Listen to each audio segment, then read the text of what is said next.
Hello friends, welcome to my channel. चलतु आज आम षष्ठ श्रेणी इंग्रेजी प्रथम लेसन टी को पढ़ा काइट। काइट अर्थ गुड़ी। एबे आम ये पोएम टी को पढ़ा और तार माने बुझा। A kite on the ground. जिते बड़े गुड़ीटी भूमि उपर पड़ी थाए is just paper and string. यही गुड़ीटी केवल मात्र कागज और सूता अटे। But up in the air, किंतु पवन रे उड़ुथिबा समय रे it will dance and sing. यह नाचु थाए एवं गीत गाउ थाए। A kite in the air.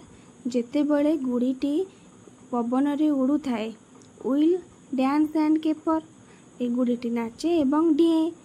But back on the ground, किंतु भूमि ऊपर को फेरी गले is just string and paper. यह केवल मात्र सूता और कागज अटे।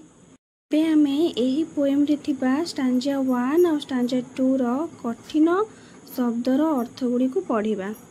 काइट। काइट अर्थ गुड़ी। ग्राउंड। ग्राउंड अर्थ भूमि। जस्ट अर्थ केवल मात्र।